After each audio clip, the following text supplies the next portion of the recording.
रुकन असेंबली मलकाजगिरी मैनमपल्ली हनुमंत राव ने हल्का असेंबली मलकाजगिरी के 138वें डिवीजन में वाक़ मौलाली का दौरा करते हुए मुख्तलिफ तरक्याती प्रोग्राम्स में हिस्सा लिया।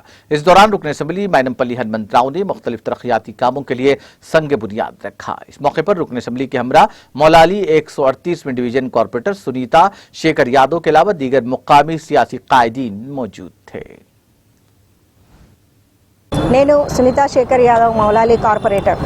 నేను గెలిచిన తర్వాత అభివృద్ధి పనులు కొంచెం వేగంగానే జరుగుతున్నాయి అని చెప్పుకోవచ్చు. మా డివిజన్లో మిగతా డివిజన్ల కంటే మేము అధికారుల వెంటబడడము లేకపోతే మా డివిజన్ మీద ప్రత్యేక దృష్టి కేంద్రీకరించడము దేనివల్ల అయితే ఏంది అభివృద్ధి పనులు అయితే చాలా బాగా జరుగుతున్నాయి. ప్రతి కాలనీలో మ్యాక్సిమం మేము 1-2 రోడ్లు వేసేసాము. ఇప్పటికీ ప్రతి కాలనీలో యూజీడీ కోసం ప్రయత్నం చేస్తున్నాం కొత్త యూజీడీ పనులకి.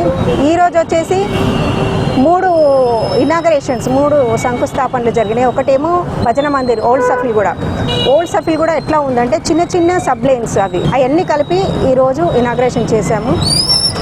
ఇక్కడ నెక్స్ట్ వచ్చేది పిల్లి నరసింహరావు కాలనీ. ఆ కాలనీ ఏర్పడి ఆ బస్తీ ఏర్పడి 12 సంవత్సరాలు అవుతుంది. వాళ్ళకి ఇప్పటి వరకు డ్రైనేజ్ లేదు, రోడ్స్ లేవు, వాటర్ సప్లై సరిగా లేదు. మిగతా ఏవైనా బేసిక్ కమ్యూనిటీస్ ఏవైతే ఉన్నాయో అవి సరిగా లేవు.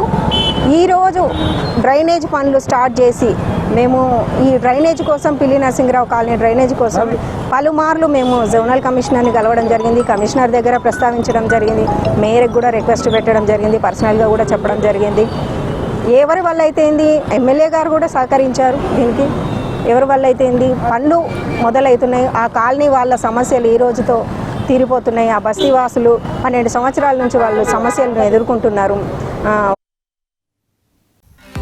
नाज़रीन, हमारे टीटीवी न्यूज़ को सब्सक्राइब करिए, बेल आइकॉन को प्रेस करिए, शेयर करिए और लाइक करना ना भूलें। और किसी एडवर्टाइजमेंट से मुताल्लिक़ जानकारी के लिए हमारे इस नंबर पर कांटेक्ट कीजिए। हमारा नंबर है 9550102020।